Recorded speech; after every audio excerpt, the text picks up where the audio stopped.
The evening sky was painted with shades of orange and pink as the city lights slowly began to glow. The streets were crowded with rushing cars, honking horns, and people trying to reach their homes after a long day.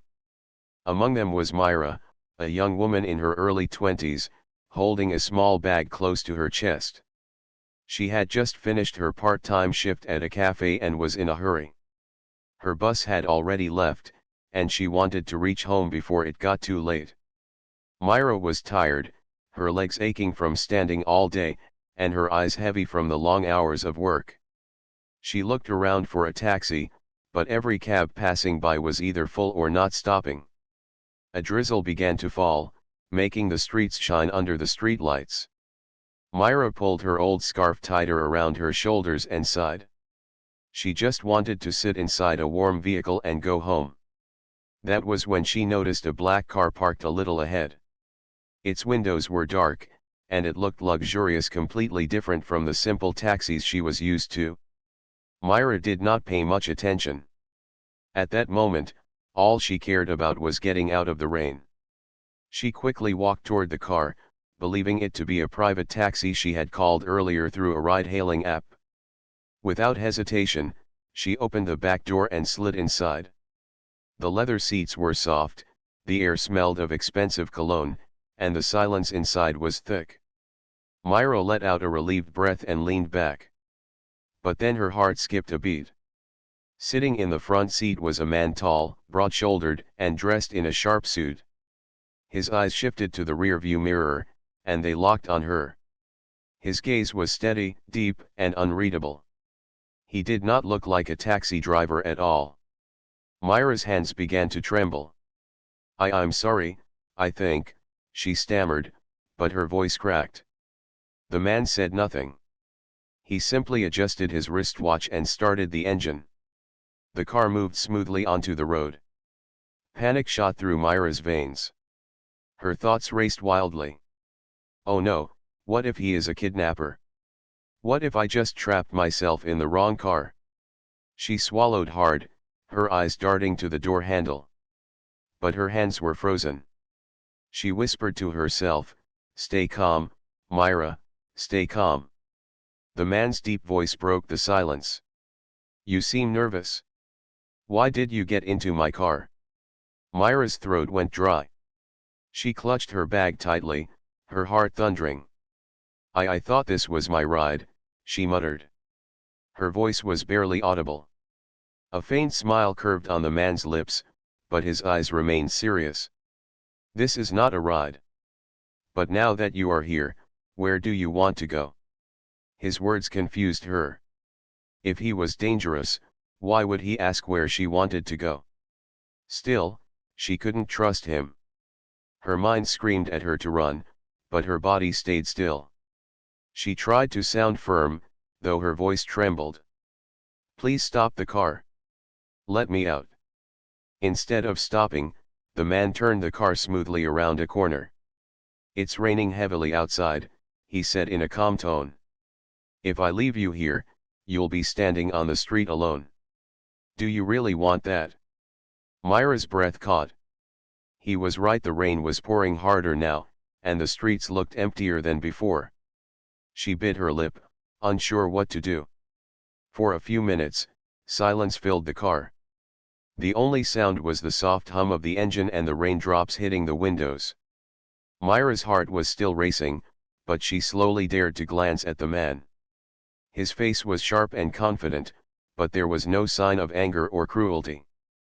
Finally, she asked softly, Who are you?" He glanced at her in the mirror again. "Someone you don't know. And maybe someone you shouldn't have met this way." The mystery in his words made Myra even more restless. Her mind was caught between fear and curiosity.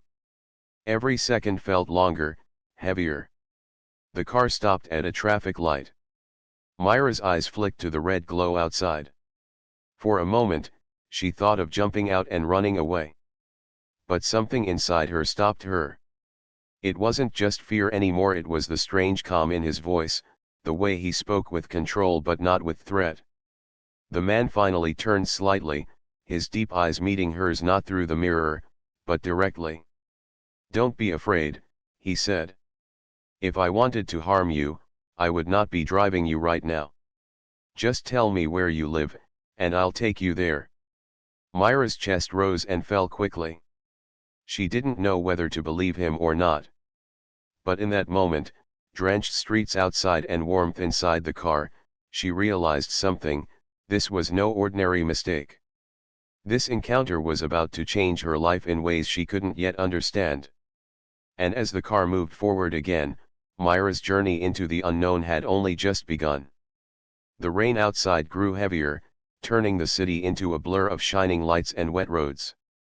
Myra sat stiffly in the back seat, her fingers pressed tightly against her small bag. She wanted to trust the stranger, but her heart still beat wildly with fear. Every second inside the car felt both safe and dangerous at the same time. The man drove with calm precision. His hands rested firmly on the steering wheel, and his eyes stayed focused on the road ahead. He looked like someone who was used to being in control, someone who never hesitated in decisions. The silence between them grew louder with every passing minute, until Myra could no longer bear it. "Why are you being kind to me?" she asked suddenly, her voice soft yet filled with suspicion. "You don't even know me. I entered your car without permission." For a moment, he did not reply. Then, in a steady tone, he said, "Because you looked lost. And sometimes, helping a stranger does not need a reason." Myra blinked in surprise. His words were simple, yet they carried weight. She shifted uncomfortably, still unsure. The world she knew had never been so gentle. People rushed, people ignored, people cared for themselves. But here, a stranger in a fine suit, inside a car far too expensive for her imagination, was treating her as though her safety mattered. Still, she couldn't let her guard down. "Are you really going to take me home?" she whispered. "Yes," he said without hesitation. "But first, you should tell me your name." Myra hesitated, then spoke quietly. "Myra." The man gave a small nod. "Myra," he repeated, as if testing the sound of her name. Then he added, "You can call me Armin." The name lingered in the air. Myra looked at him carefully, trying to find any trace of dishonesty in his face, but his expression remained calm. The car rolled smoothly through the quiet streets.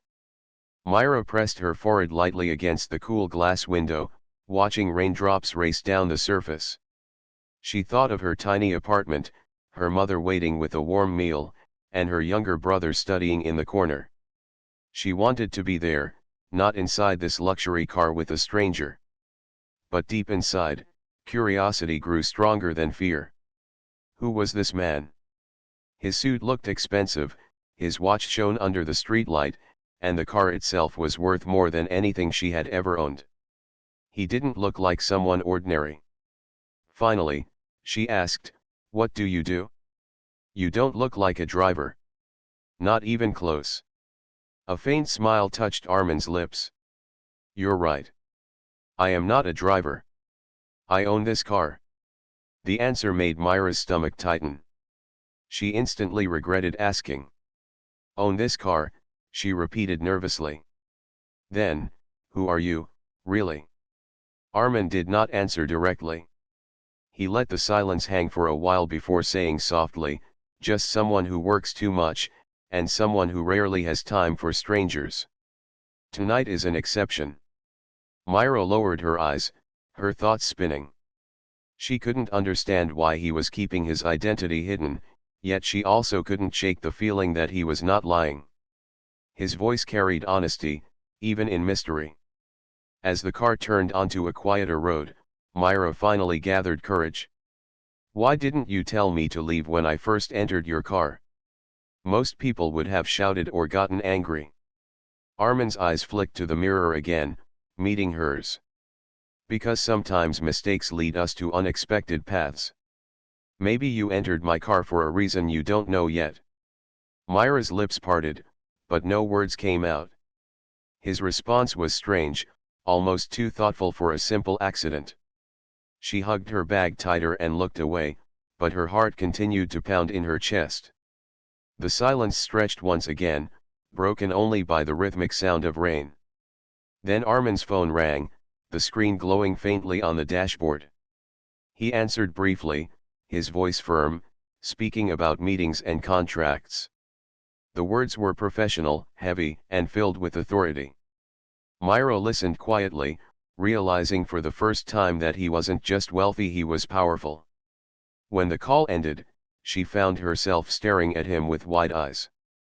"You're not ordinary, are you?" Armin glanced at her and smirked faintly. "No one is ordinary, Myra. Everyone has a story. Mine is just different." The mystery around him deepened, and though fear still lingered in her heart, Myra felt her curiosity growing even stronger. Who was this man who spoke with such calmness, who treated her mistake with patience, who carried an air of importance without even trying? The car slowed as they reached a familiar street. Myra leaned forward slightly. "This is near my home. You can stop here." But Armin kept driving a little further, until they reached closer to her building. He parked the car gently by the sidewalk. The rain had softened, but drops still fell lightly from the sky. Myra hesitated before speaking. "Thank you, for not hurting me. And for bringing me home." Armin looked at her, his expression unreadable yet gentle.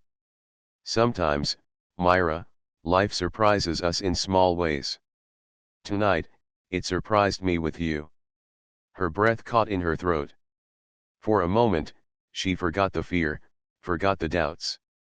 There was only the sound of rain, the quiet warmth inside the car, and the strange connection forming between two strangers from two completely different worlds. As Myra stepped out, she turned back once more. Armin was still watching her, his eyes calm yet intense, as though he knew their paths would cross again. And deep inside, Myra felt it too, this was not the last time she would see him. The following morning, Myra woke up with the sound of her mother calling her for breakfast. Sunlight filtered gently through the small window of their apartment, chasing away the memories of last night's strange encounter. But Myra could not forget. The face of Armin, the mysterious man in the black car, lingered in her thoughts. His calm voice, his powerful presence, and the way he had spoken to her as if she mattered, it all replayed in her mind like a scene she could not escape. As she sat at the table, her younger brother asked, "Why are you so quiet, Myra? Did something happen yesterday?" Myra forced a smile and shook her head. "No, nothing. I was just tired." But inside, her heart was restless. She wanted to believe last night had been a mistake that ended safely. Yet a small part of her wondered if it was the beginning of something much bigger. Later that day, she returned to the cafe where she worked. The bell above the door jingled as customers entered and left, the smell of coffee filling the air. Myra tied her apron and tried to focus on her duties. She served drinks, wiped tables, and greeted customers politely. But her thoughts refused to stay in the cafe. They drifted back to the black car, the smooth leather seats, and Armin's sharp gaze. Around evening, as she was clearing a table near the window, she froze. Outside, parked across the street, was the same black car. Her heart skipped. For a moment, she thought she was imagining it. But no, it was really there. The tinted window lowered slightly, and she caught a glimpse of Armin sitting inside, watching quietly. Myra's breath caught in her throat. Why was he here? She quickly turned away, trying to steady herself. But curiosity burned inside her. After finishing her shift, she stepped outside, clutching her bag. The car door opened, and Armin stepped out. He looked the same as before, tall, confident, dressed in another elegant suit. The evening sun glowed faintly behind him, making him appear even more striking. Myra swallowed nervously. "Why are you here?"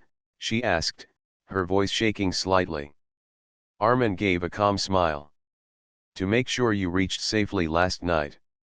And, to see if you are real, or if it was just a dream. His words startled her. A dream? What do you mean? He looked at her for a long moment before replying, you walked into my car by mistake, Myra. But something about that mistake felt different. I don't usually talk to strangers, yet here I am, standing in front of you. Myra didn't know what to say. Part of her wanted to run away from this man who clearly lived in a world far above hers. Another part of her, the deeper part, wanted to stay and understand him. You shouldn't be here, she finally said softly. People will look. This cafe, it's not your world. Armin's eyes held a quiet intensity. Maybe not. But sometimes, the world we belong to is not the one we want. Myra felt her chest tighten at his words. He looked so strong, so composed, yet his tone carried a hidden loneliness she could not ignore. They stood in silence for a moment before Armin spoke again. May I walk with you? Myra hesitated. She knew nothing about him except his name and the way he carried himself like someone important.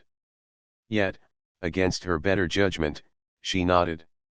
They walked slowly down the street, the evening breeze brushing past them. Myra's steps were small and careful, while Armin walked with steady confidence. But for that short distance, their worlds seemed to move side by side. You still haven't told me who you really are, Myra said after a pause. Armin glanced at her. Would it change anything if I did? Of course, she replied honestly. You're clearly not ordinary. People don't dress like you, drive cars like yours, or talk the way you do unless they are someone important. He gave a small smile, almost bitter. Important, yes. But happy? Not really. Myra looked at him curiously. He was a man who seemed to have everything, yet he spoke as though he had nothing. That thought stayed with her as they reached the corner of her street. This is where I live, Myra said, stopping. Armin nodded. I won't come further. But Myra, he paused, choosing his words carefully. Sometimes life puts two people in each other's path for a reason. Don't ignore that. Her heart raced at his tone. She wanted to ask what he meant, but her courage failed. Instead, she nodded faintly. Good night. Armin's eyes softened for the first time. Good night, Myra. He turned and walked back toward his car. Myra stood still, watching him go. The black car drove away, disappearing into the distance. Yet her heart knew this was not the end. As she entered her home, she leaned against the door, her thoughts swirling. Who was Armin? Why did he, a man who looked like he belonged to another world, care to meet her again? And why did his words make her chest feel so heavy, so alive? That night, Myra could not sleep. She stared at the ceiling, replaying every moment, every word. She knew one thing for certain: her life, once simple and quiet, was no longer the same. The wrong car had not only carried her home, it had carried her into a story she never expected. And deep in her heart, she felt the beginning of something she could not name yet, something that would test her courage, her trust, and her heart. Days passed, but Myra could not erase Armin from her thoughts. She tried to focus on her daily routine, helping her mother, supporting her brother, working at the cafe, but his face, his voice, and his words returned to her again and again. It was strange. He was a man from a completely different world, yet he seemed closer to her heart than people she had known for years. One evening, Myra left the cafe later than usual. The streets were quieter, and the lamps cast long shadows on the wet ground. As she stepped outside, she froze. The black car was there again. The door opened, and Armin stepped out, his presence commanding attention even in the dim light. Myra's heart skipped. She walked toward him cautiously. Why are you here again? She asked softly, though deep inside she already knew the answer. Armin looked at her calmly. Because I wanted to see you. Her breath caught. You shouldn't. People might misunderstand. He gave a faint smile. Let them. I'm not here for them. I'm here for you. His words made Myra's cheeks warm, but she quickly looked away. She didn't want to admit how much his attention meant to her. We're very different, she whispered. You're rich, important, and I'm just, you're Myra, Armin interrupted gently. And that is enough. For a moment, silence stretched between them. Myra's heart raced, and she felt both fear and comfort in his words. She didn't know what to say, so she simply followed as he gestured toward the car. They drove through the city, not speaking much at first. The soft music playing in the background filled the silence. Myra looked out of the window, watching the lights pass by, while Armin kept his eyes on the road. Finally, he spoke. Do you always work this hard? Yes, Myra replied. I have to. My family depends on me. Armin's eyes softened. You're stronger than you realize. The sincerity in his tone touched her. Nobody had ever said that to her before. She felt her heart open just a little, even as her mind warned her to be careful. But not every story flows smoothly. That same night, as Armin parked near her home, a group of cafe workers passed by. One of them, a girl named Sana, noticed Myra getting out of the expensive car. Her eyes widened in surprise. Myra? Is that your car? Sana asked, half curious, half mocking. Myra's face flushed. No, it's not. He just gave me a ride. Sana exchanged a quick look with another co-worker and smirked. A ride? In that car? Looks more like you've found yourself a rich man. Her words cut through Myra like a knife. She opened her mouth to protest, but the workers laughed softly and walked away, whispering. Myra felt her chest tighten with shame. She turned to Armin, her eyes filled with worry. Do you see? This is what I meant, she said in a low voice. People will think wrong things about me. Armin looked at her steadily. Let them think what they want. The truth does not change because of whispers. But Myra shook her head. It's not that simple. My life is small. I can't afford people talking about me like this. For the first time, a shadow crossed Armin's expression. He leaned slightly back in his seat, his voice quiet but firm. So what do you want, Myra? Should I stop seeing you?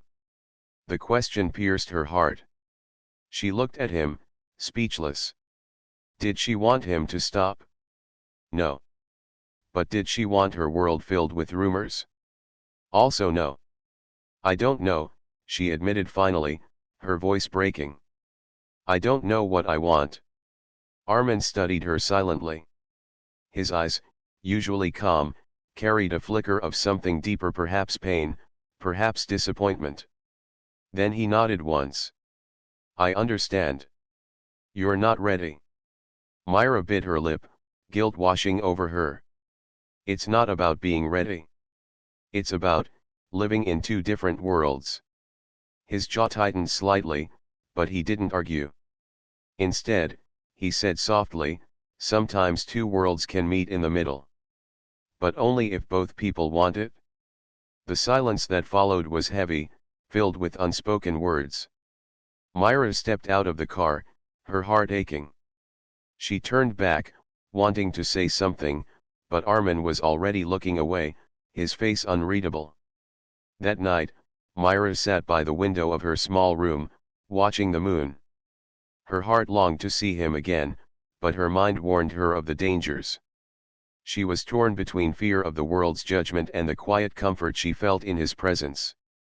Meanwhile, in his grand apartment high above the city, Armin stood by his own window, staring at the same moon. For years, his life had been filled with contracts, meetings, and numbers. He had wealth, but not warmth. Yet in a single mistake, a young woman had walked into his car and reminded him of something he had long forgotten: what it felt like to be seen not as a billionaire, but simply as a man. Both of them lay awake in their separate worlds, thinking of the same encounter, struggling with the same question: could two lives so different truly find a way to meet? The days that followed were quiet for Myra. She expected Armin's car to appear near the cafe again, but it didn't. Every evening, she glanced at the street as she left work, half hoping, half fearing to see him waiting. Yet he never came. At first, Myra felt relief. She told herself it was better this way, that her life could return to normal without rumors and whispers. But as nights passed, she began to feel an emptiness she could not explain. The memory of his calm eyes and the weight of his words lingered in her mind. One rainy afternoon, Myra was cleaning tables at the cafe when the bell over the door jingled. She turned, and her heart froze. Armin walked in. He looked different this time. He wasn't wearing a sharp suit. Instead, he wore a simple shirt, though elegance still clung to him naturally. His eyes met hers, and for a moment, the world around Myra disappeared. "Armin," she whispered, almost in disbelief. He gave her a small smile. "Hello, Myra." The other workers looked at him curiously, whispering among themselves. Myra quickly led him to a corner table, trying to avoid attention. "Why are you here?" she asked softly. "I wanted coffee," he said simply. Then, after a pause, he added, "and I wanted to see you." Myra's chest tightened. She sat across from him, her hands twisting nervously. "You disappeared," she said, her voice faint. "I thought you needed space," Armin replied. His gaze was steady, but there was a heaviness in his tone. "But I realized I was wrong. Some silences don't heal, they only grow heavier." Myra did not know how to respond. She lowered her eyes, but curiosity got the better of her. "Why do you sound sad? You have everything: money, respect, power. Why do you talk as if you're lonely?" Armin leaned back, his eyes drifting toward the cafe window where raindrops slid down the glass. For a long moment, he stayed silent. Then he said quietly, "Because I am lonely, Myra. Wealth can buy comfort, but it cannot buy warmth. I live in a world where everyone around me sees only my money, my status. Not me." His words stunned Myra. She had never imagined someone like him could feel this way. To her, people like Armin lived perfect lives in tall buildings, with servants and luxuries she could never dream of. Yet here he was, admitting to loneliness she knew all too well. She spoke gently. "But surely you have family." Armin's eyes darkened. "My parents passed away when I was young. Since then, I've been surrounded by people who work for me, not with me. Friends, partners, all of them cared more for what I owned than who I was. After a while, you stop believing anyone can care for you without expecting something in return." Myra's heart ached at his confession. She could see now the weight he carried behind his confident exterior. He wasn't just a rich man, he was a soul starved for connection, for sincerity. "You're wrong about one thing," Myra said softly. Armin looked at her, slightly surprised. "What do you mean?" "Not everyone wants you for your wealth," she explained. Some people might just want to know you as a person." Her eyes met his, and for the first time, Armin's expression softened into something almost vulnerable.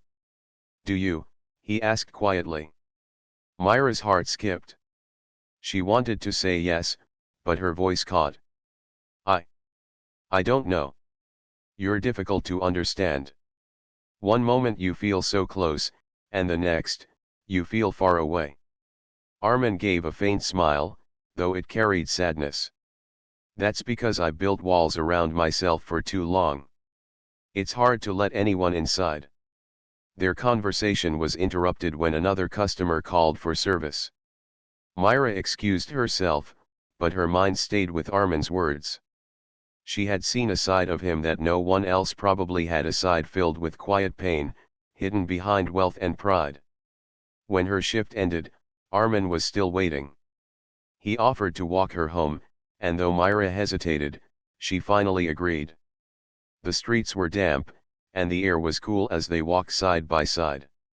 At one point, Armin stopped near a small shop selling flowers. He looked at the simple bouquets and said, "Do you know, I can buy the most expensive things in the world, yet something as simple as this feels more meaningful to me." Myra smiled softly. "That's because real value doesn't come from price. It comes from the heart." Armin looked at her then, his eyes searching hers. "You remind me of something I lost long ago: honesty. You speak without wanting anything in return. That's rare, Myra." Her cheeks warmed at his words, and for the first time, she saw not the billionaire, but the man, lonely, vulnerable, yet kind. As they reached her home, Armin paused. "Myra," he said quietly, "you may think we belong to different worlds. But sometimes, it takes someone from another world to remind you what truly matters." Myra looked at him, her heart trembling with emotions she could not name. She realized then that their meeting had not been just an accident. It was something deeper, an invisible thread pulling two souls together. That night, as Myra lay in bed, she thought of Armin's words, his loneliness, and the way his eyes had softened when he spoke to her. She understood now: behind the wealth, behind the power, he was just a man longing for someone who could see him as more than a billionaire. And for the first time, Myra wondered if she could be that person. The days that followed felt different for Myra. She noticed a quiet shift in her heart. Whenever she thought of Armin, she no longer felt only fear or confusion. Instead, there was warmth, gentle, unfamiliar, yet comforting. His words from their last walk stayed with her: "Sometimes, it takes someone from another world to remind you what truly matters." Myra still worked long hours at the cafe, but her evenings no longer felt as heavy. Often, Armin would appear, sometimes waiting outside in his car, sometimes stepping into the cafe to sit quietly at a corner table, drinking coffee he barely touched. His presence became a steady part of her days, like a secret rhythm only they shared. One evening, as the cafe grew quieter, Myra brought him a cup of coffee. She set it on the table and sat across from him. "Why do you keep coming here?" she asked softly. Armin's eyes lifted to hers. "Because this place feels more real than all the offices and grand halls I sit in every day. And because of you, Myra." Her cheeks warmed at his honesty. She lowered her gaze. "People are still talking. My co-workers think strange things about me." "Let them," Armin said firmly. "Their words cannot decide who you are." Myra looked at him carefully. "But why me? You could have anyone in your world. People richer, prettier, smarter. Why would you waste your time with me?" Armin leaned forward, his voice steady yet gentle. "Because those people only see what I own. You see me. And that means more than you realize." His words struck her heart deeply. For the first time, she allowed herself to smile at him, a smile that carried both shyness and trust. Later that night, Armin offered to drive her home again. Myra hesitated, then agreed. As they drove through the quiet streets, the air between them felt lighter, more comfortable. "Do you ever wish your life was different?" Myra asked suddenly. Armin thought for a moment before replying. "Sometimes. But then I remind myself that life gives us what we can handle." Still, he glanced at her, his expression soft. "Meeting you makes me wish I had lived differently. Maybe then, I would have found someone like you sooner." Myra's heart skipped. She turned her face toward the window, trying to hide the emotions rising inside her. When they reached her street, Armin didn't let the silence end. He stopped the car but kept his gaze on her. "Myra, I know our worlds are different. I know people will question, judge, even laugh. But I also know something else. I don't want to walk away from this." Myra looked at him, her eyes wide. You don't even know me fully. I'm just a girl working in a cafe. And I'm just a man tired of being seen as a bank account, Armin replied calmly. Don't you see? That's why we understand each other. You see beyond the surface, and I see the strength you don't see in yourself. Her lips parted, but no words came. She felt a strange pull inside her, a mix of fear and longing. Trust me, Myra, he said softly. That's all I ask. She stared at him for a long moment, then finally nodded. I'll try. It was a small promise, but it meant everything. From that night onward, their bond began to grow. Myra found herself sharing little details of her life with Armin, her brother's dreams of becoming an engineer, her mother's endless worries, her own struggles balancing work and studies. Armin listened carefully, never interrupting, never dismissing. His attention made her feel valued in a way she had never known before. In return, Armin opened parts of his world to her. He spoke of boardrooms filled with cold faces, of lonely dinners in a grand apartment, of business deals that brought profit but not peace. Myra realized that his wealth was like a golden cage, shiny on the outside but empty within.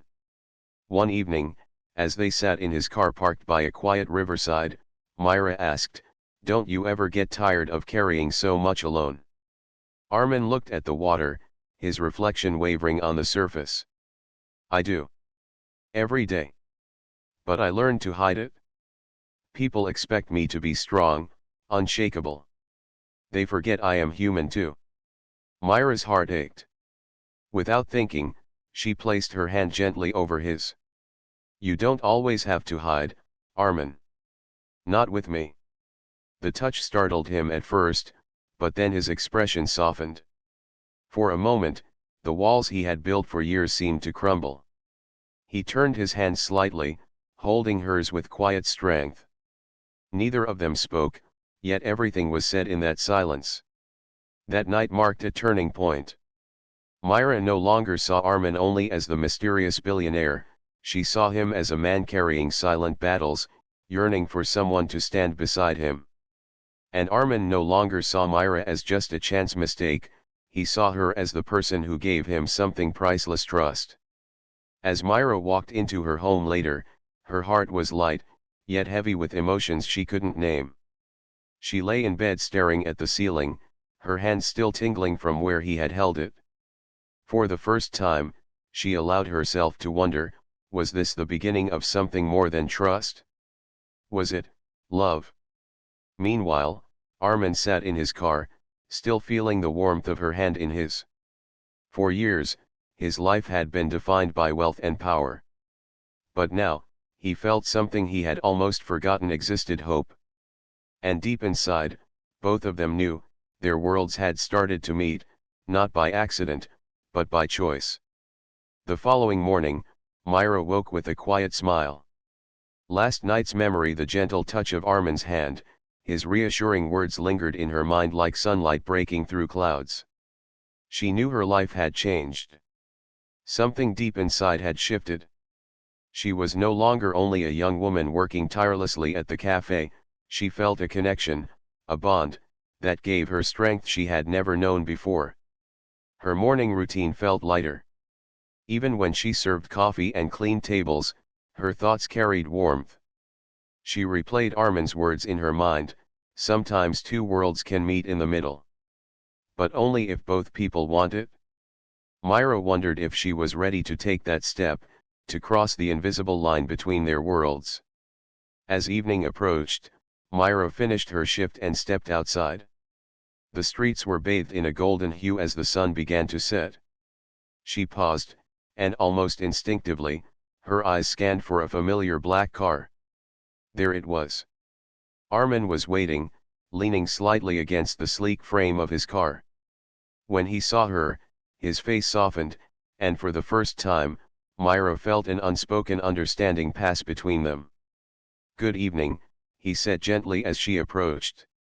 "Good evening," she replied, her voice quiet, yet steady. Armin opened the door for her, and she slipped inside.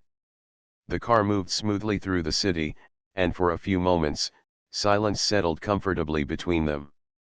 It was no longer tense or uncertain, it was shared, warm, and full of quiet trust.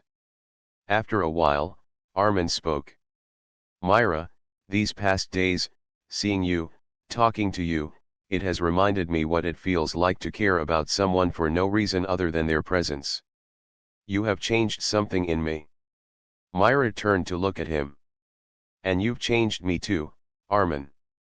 You've shown me that people can be kind, even when the world is harsh. That some people see beyond appearances." He reached gently for her hand, his fingers wrapping around hers. "I've kept my life guarded for years. I've trusted very few, and even then, carefully. But with you, I feel like I don't have to hide." Myra's eyes glistened. "I trust you too," she whispered. "Even if it's scary, even if our worlds are different." The car stopped near a quiet park, the setting sun casting long shadows across the pathway. Armin suggested they walk for a while. As they strolled side by side, Myra realized how natural it felt to be with him. There was no pretense, no expectation, only a shared presence that spoke louder than words. "Do you ever get tired of being alone, even with all your wealth?" Myra asked softly. Armin glanced at her. "Every day. But life taught me that not everyone is genuine. That's why meeting you, it feels like a gift. You see me for me, not for what I own." Myra stopped walking and turned to face him. "And I see you, Armin. I see your strength, your loneliness, your kindness, all of it." For a moment, the world seemed to hold its breath. Armin's usual composed expression softened, vulnerability shining through. He gently brushed a strand of hair from her face. "Myra, I don't know what tomorrow will bring. But I do know that I don't want to lose this us." Her heart thumped in her chest. She felt the same something strong, something real, something worth trusting. She stepped closer, their hands finding each other naturally. "Then let's promise not to let fear or distance keep us apart," she said. Armin smiled, a quiet, warm smile that reached his eyes. "It's a promise." They walked a little further, hand in hand, the world around them fading. For Myra, the city no longer felt overwhelming. For Armin, the nights no longer felt empty. Together, they had found comfort in a connection that neither wealth nor status could define. By the time they reached Myra's home, the sky had turned dark, dotted with stars. Armin held her hand as she stepped onto the porch. "Good night, Myra," he said softly. "Good night," she replied, smiling. "And, thank you." "For what?" he asked, a gentle tone in his voice. "For showing me that even in a world full of mistakes and accidents, some encounters are meant to be," she said, her eyes shining. Armin nodded, understanding her completely. Some paths cross for a reason. And this, us, it's one of those paths. As Myra entered her home, she looked back once.